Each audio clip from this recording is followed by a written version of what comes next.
Greetings 11th class political science students. Welcome back to our channel. Hope you all are doing great.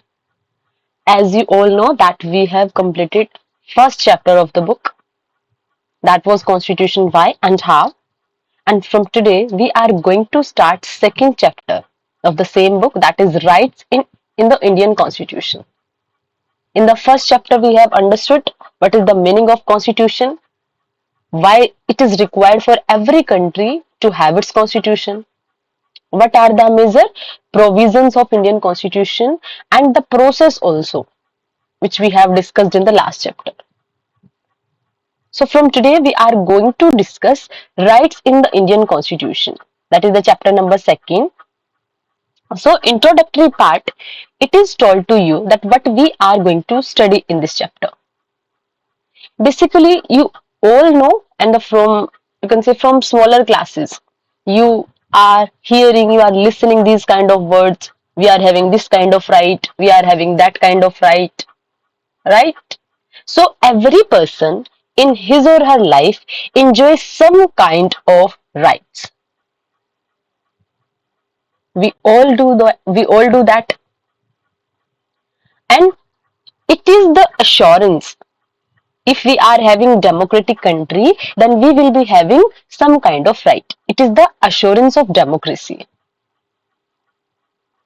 And in this chapter, we are going to study about those fundamental rights which are provided by the Indian Constitution to all the people, to all the citizens of India. Got it? So, what we are going to discuss in this chapter, and after the reading of this chapter, you will be able to understand these things. What are the various fundamental rights listed in the Constitution of India? मतलब हमारा constitution में कौन कौन से rights देता है, you will be able to understand that. How these rights are protected, इन rights को प्रोटेक्ट कैसे किया जाता है, what role the judiciary has played in protecting and interpreting these rights. हमारी जुडिशरी का क्या रोल है इन सारे के सारे राइट्स को अश्योर करवाने में, इनको प्रोटेक्ट करने में. And what is the difference between the fundamental rights and directive principles of state policy? कि फंडामेंटल राइट्स और directive principles of state policy में क्या डिफरेंस होता है. ओके, चैप्टर शुरू करने से पहले let me tell you the meaning of term rights and fundamental rights. अब देखो, हम लोग हर रोज डिमांड करते रहते हैं, ये मेरा राइट है, मेरे को ये चीज चाहिए क्योंकि मेरा राइट है, मेरे को इक्वालिटी चाहिए क्योंकि equality is my right. But have you ever tried to thought कि एक्चुअल में राइट्स होते क्या है? Can you define this term, what are rights? I think in our daily life, na, we use a lot of those words which we are using every day, but we are not able to explain them. And rights, that is one term out of all these terms. So, if I say you that rights are your demands, will you agree? Because you demand for the rights when you feel that your rights are exploited. है ना? आप लोग rights की demand कब करते हो? Suppose आप class में बैठते हो, क्लास में बॉयज के दिमाग में हमेशा क्या होता है कि गर्ल्स को ना कुछ सुप्रीम तरीके से ट्रीट किया जा रहा है क्लास में. सो क्या बोलते हैं? That we want justice, we want equality. It means they are demanding for their rights. क्यों फील कर रहे हैं? क्योंकि उनको लग रहा है कि उनको उनके राइट्स नहीं मिल रहे हैं, है ना? क्योंकि उनकी डिमांड्स कंप्लीट नहीं हो पा रही हैं. सो बेसिकली जब आप राइट्स को अंडरस्टैंड करने की कोशिश करते हो तो कहीं ना कहीं rights are the demands. But अब आपके दिमाग में क्वेश्चन आएगा कि क्या आपकी सारी की सारी डिमांड्स राइट्स हो सकती हैं? So answer is definitely no. Actual में राइट्स होते क्या है? Rights are those rational demands which are accepted by the society and provided by the state. जो सोसाइटी एक्सेप्ट करती है. अब देखो सोसाइटी कैसे एक्सेप्ट करती है कि कुछ चीजें ऐसी हैं, कुछ आपकी रिक्वायरमेंट्स ऐसी हैं जो हर एक पर्सन के लिए उतनी ही जरूरी है जितनी आपके लिए है. कुछ बेसिक रिक्वायरमेंट्स, है ना? तो rights are your rational demands. I am emphasising rational demands which are accepted by the society and provided by the state. In the last chapter, I have explained you the meaning of state. And if you haven't idea what do I mean by state, so you can watch the first video only, that is Introduction to Political Science. In that I had explained it. So which are accepted by the society, जिनको society accept करती है और state provide करवाता है, वो आपकी rational demands होती है, राइट्स. बट चैप्टर में जो बेसिकली हम डिस्कस करने वाले हैं, that we will study about fundamental rights. तो फंडामेंटल राइट्स अब क्या होते हैं, ये कौन से राइट्स आ गए भाई? तो अब देखो, fundamental rights are those rights which are guaranteed and assured by the constitution of any country. क्योंकि अब देखो, as I told you, your demands are your rights, but there I amended myself and I said your rational demands are rights. अब सारे के सारे rights को तो constitution आपको प्रोवाइड नहीं करवा सकता, है ना? तो कौन से राइट्स, जो राइट्स आपको प्रोवाइड करवाने की गारंटी डायरेक्टली कॉन्स्टिट्यूशन से मिलती है, वो वाले राइट्स होते हैं आपके फंडामेंटल राइट्स. इट मीन्स अगर इन राइट्स को कोई एक्सप्लॉइट करता है, so constitution will assure you regarding the guarantee of those rights. ये वो वाले राइट्स होते हैं जिनको कोई आपसे छीन नहीं सकता है. अगर कोई छीनने की कोशिश करता है, तो in our constitution there are the provisions how can we protect them. I think the meaning of rights and fundamental rights is clear to all of you. So let us start the chapter now. I think introductory part is clear to all of you. अब देखो, ये जो rights, अब हम ये read करने वाले हैं कि ये जो राइट्स के कंसेप्ट्स हैं, ये सोसाइटी में अराइज क्यों होते हैं, कैसे अराइज होना शुरू हुए. तो अब देखो, यहाँ पे ना आपको with the help of 2 examples it is explain to you why rights are important in any individuals life. अब देखो, यहाँ पे एक एग्जांपल है 1982 का. इसमें क्या हो रहा था, there was the construction work for Asian Games in the government engaged a new contractor. अब यहाँ पे देखो क्या हो रहा है, कोई एशियन गेम्स की रिगार्डिंग कंस्ट्रक्शन का वर्क चल रहा था, और उस कंस्ट्रक्शन वर्क के लिए गवर्नमेंट ने कुछ कॉन्ट्रैक्टर के साथ मतलब एक टाइप से एग्रीमेंट वगैरह कर लिया. और इन कॉन्ट्रैक्टर ने देखो क्या किया, इन कॉन्ट्रैक्टर ने बहुत सारे ना पुअर पीपल को इस कंस्ट्रक्शन वर्क में लगा दिया. और कंस्ट्रक्शन वर्क में लगाया ही नहीं, बल्कि इसके साथ क्या किया, दे paid them very less in comparison of the normal wages of the labour class. और एक्चुअल में क्या होता है कि अगर आप किसी से वर्क करवा रहे हो, तो यू विल हैव टू पे फॉर इट, है ना? अगर आप किसी को पे नहीं कर पा रहे, तो क्या होगा, it will be considered as a crime in present time. But उस टाइम पे अभी देखो हम वही पढ़ रहे कि राइट्स कैसे कैसे अराइज होके आने हैं. तो अब देखो क्या हुआ, इन लोगों को मिनिमम वेजेस से भी कम वेजेस दिए जा रहे थे. लेकिन फिर क्या हुआ कि a team of social scientist study their poor condition and petition the Supreme Court. अब उनकी कंडीशन को देखते हुए कुछ सोशल साइंटिस्ट की टीम थी जिन्होंने उनकी कंडीशन को समझा और उसके बाद पिटीशन डाल दी सुप्रीम कोर्ट में. और उन्होंने क्या किया कि उन्होंने आर्ग्यूमेंट दिया कि अगर आप किसी पर्सन से लेस वर्क करवा रहे हो, उसके कंपैरिजन में जो एक minimum wages, standard wages defined है, तो अगर आप उससे कम पे करवा रहे हो उससे वर्क, तो ये क्या होगा, इसको आप कंसीडर करोगे या तो बेगार. बेगार मतलब होता है वर्क विदाउट सैलरी, या फिर आप उसको बोलोगे फोर्स्ड लेबर, कि आपने जबरदस्ती उससे वर्क करवाया है. और अगर आपने ऐसा किया तो वहीं से अराइज हो गए हमारे राइट्स, जिसका मतलब हुआ कि आपने उसके फंडामेंटल राइट्स को एक्सप्लॉइट कर लिया. क्योंकि फंडामेंटल राइट डायरेक्टली सेज कि आप किसी से ना तो बेगार करा सकते हो और ना ही फोर्स लेबर करा सकते हो, है ना? और उसके बाद फिर क्या हुआ, इसके बाद कोर्ट ने डायरेक्ट किया गवर्नमेंट को that it will ensure that government that the worker they should get their prescribed wages for their work. है ना? मतलब राइट्स प्रोटेक्ट हो गए ना. एज आई टोल्ड यू कि फंडामेंटल राइट्स वो वाले राइट्स हैं जिनको प्रोवाइड करवाने की गारंटी आपका कॉन्स्टिट्यूशन आपको देता है.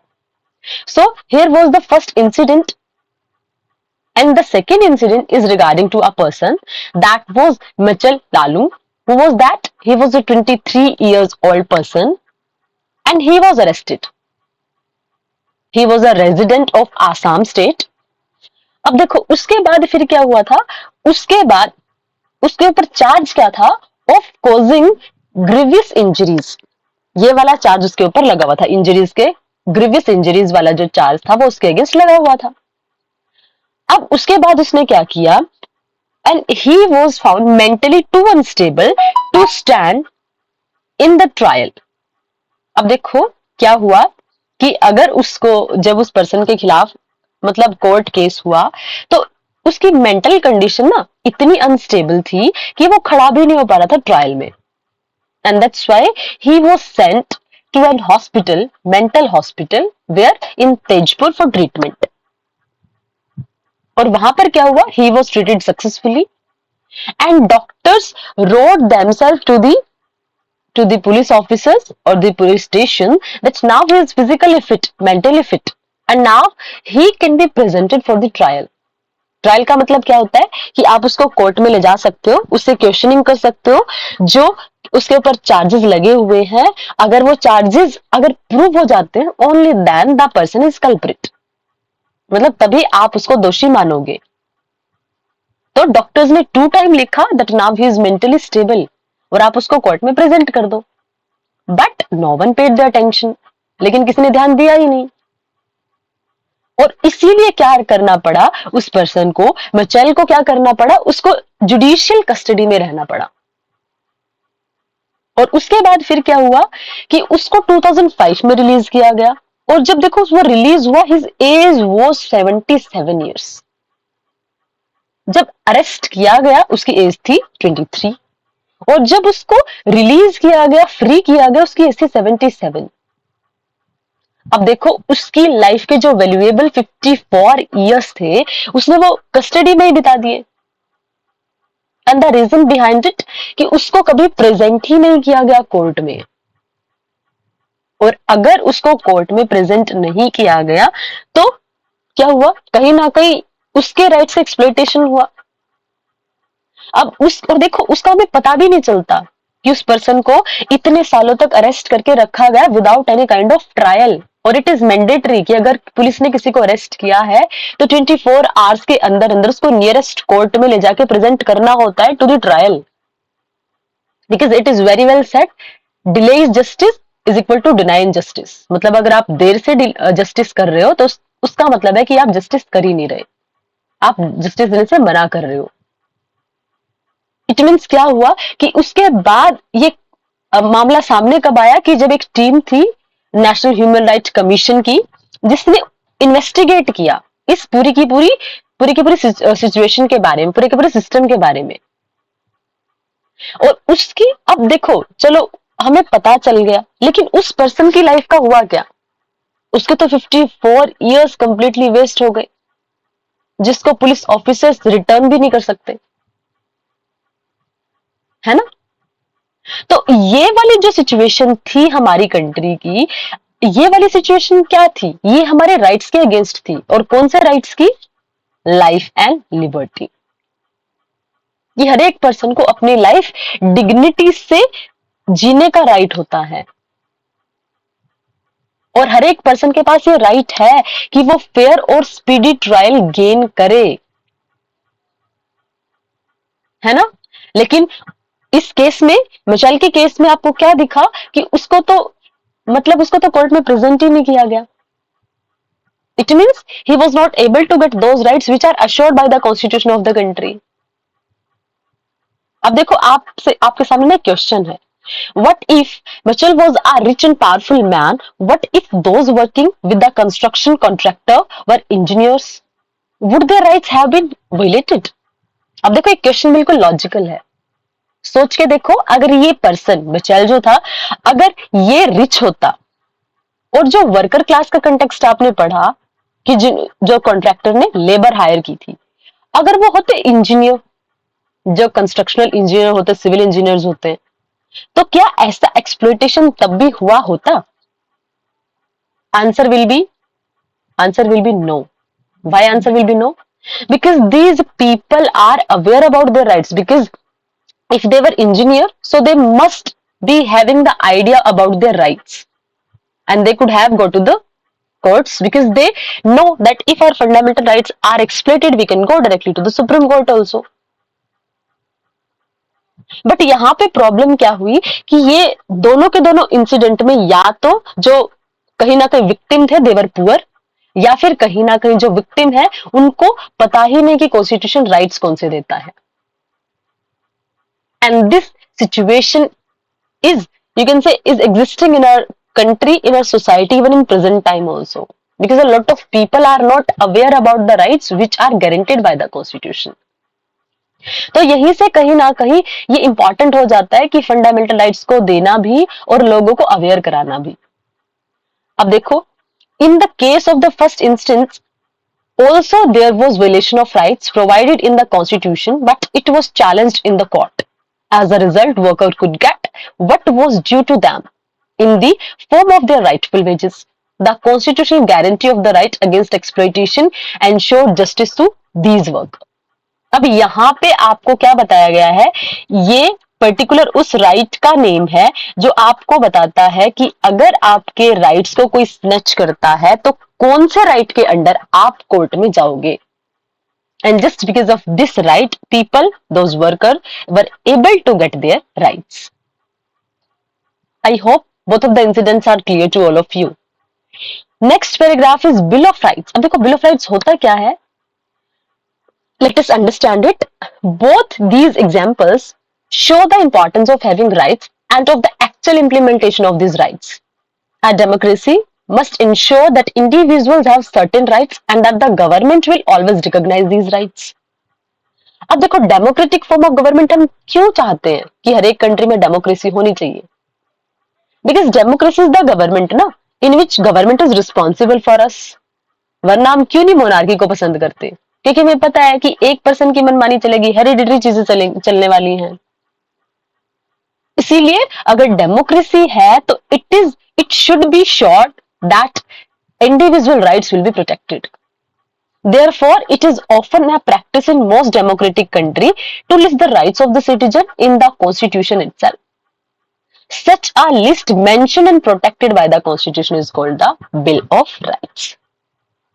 अब यही लिस्ट जो एक डेमोक्रेटिक कंट्री में सिटीजन्स के राइट्स की लिस्ट प्रोवाइड करवाती है कि कौन से राइट्स एक कंट्री का कॉन्स्टिट्यूशन आपको प्रोवाइड करवाएगा, उसी लिस्ट को नाम दिया गया है bill of rights. I hope it is clear to you. मतलब किसी भी डेमोक्रेटिक कंट्री में उसके कॉन्स्टिट्यूशन में जिन राइट्स की लिस्ट प्रोवाइड करवाई गई है कि ये वाले राइट्स इंपॉर्टेंट हैं, किसी भी पर्सन को प्रोवाइड करवाए जाएंगे उसके ओवरऑल डेवलपमेंट के लिए, उस लिस्ट को नाम दिया गया है बिल ऑफ राइट्स. और ये क्या करता है? A Bill of Rights prohibits government from thus acting against the rights of the individual and ensure a remedy in case that there is violation of these rights. और यही जो bill of rights है वो assure करता है, क्या assure करता है? एक तो गवर्नमेंट को प्रोहिबिट करता है राइट्स के अगेंस्ट जाने में, और अगर बाय चांस किसी के राइट्स का एक्सप्लॉयटेशन हुआ भी है तो यही वो आपके बिल ऑफ राइट्स हैं जो वॉयलेशन ऑफ राइट्स को आप कैसे, मतलब क्या कैसे कर सकते हो, उसको ओवरकम कैसे कर सकते हो, उसका मेथड भी आपको यही लिस्ट प्रोवाइड करवाती है, bill of rights. So from हुम does the constitution protect the rights of the individual? अब क्वेश्चन ये है कि जो राइट्स का एक्सप्लॉयटेशन हो रहा है, यानी हम जो बोल रहे कि राइट्स बचाने हैं, इंडिविजुअल के राइट्स को प्रोटेक्ट करना है, तो किससे बचाना है एक्चुअल में, है ना? तो आपको थ्रेट एक्चुअल में है किससे अपने राइट्स के regarding? The rights of a person may be threaten by another person और प्राइवेट ऑर्गेनाइजेशन. ये कोई भी हो सकता है, कोई दूसरा पर्सन भी हो सकता है ना? अब देखो, आपके पास फुल फ्रीडम है कि आप म्यूजिक सुनो, आपके म्यूजिक सुनना पसंद है और आपको फ्रीडम भी है कि आप म्यूजिक सुनो. बट जैसे ही आपने उसको इतनी लाउड वॉइस में सुनना शुरू किया कि जिससे दूसरे पर्सन के हेल्थ पर नेगेटिव इंपैक्ट पड़ गया, तो क्या हो गया? आप दूसरे के राइट्स को छीन रहे हो, क्योंकि उस पर्सन के भी तो राइट्स है ना कि वो इंडिविजुअली और इंडिपेंडेंट वे में पीसफुल तरीके से रह सकता है. समझ आया? इट मीन्स आपके राइट्स, आप अगर किसी तरीके से वर्क कर रहे हैं तो आपके जो एक्शन है वो भी किसी इंसान के राइट्स के लिए थ्रेट हो सकते हैं, कोई ऑर्गेनाइजेशन भी हो सकती है। जैसे कॉन्ट्रैक्ट, जब अभी आपने वर्कर्स का केस देखा, जैसे कॉन्ट्रैक्टर ने लोगों के राइट्स को स्नैच कर लिया। In such a situation an individual would need the protection of the government, और ऐसी सिचुएशन में क्या होगा, गवर्नमेंट की रिक्वायरमेंट होगी, right? So it is necessary that the government is bound to protect the rights of the individual. इसीलिए जरूरी है कि हमारी गवर्नमेंट को आप बाउंड कर दो कि वो हर एक के राइट्स को प्रोटेक्ट करे। On the other hand, the organs of the government, legislature, executive, bureaucracy और even the judiciary, यानी हम सबको बाउंड कर दें गवर्नमेंट के सारे ऑर्गन्स को कि वो प्रॉपरली वर्क करें ताकि सभी के राइट्स को इंश्योर कर सके। In this course of their functioning में violate the rights of the person, क्योंकि अगर उनके फंक्शन में कहीं प्रॉब्लम हुई तो यहाँ, और अगर उन्होंने कोई ऐसा वर्क किया जो प्रॉपर नहीं है, उनके फंक्शनिंग करने का तरीका भी लोगों के राइट्स को वायलेट कर सकता है।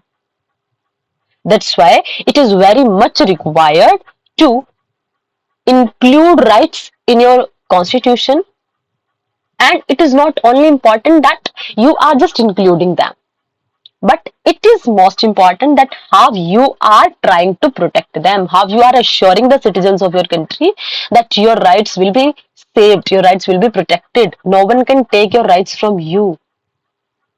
So how we can create that security in the minds of every individual that their rights are protected, they are completely safe, that can be done with the help of constitution and the provision of the constitution.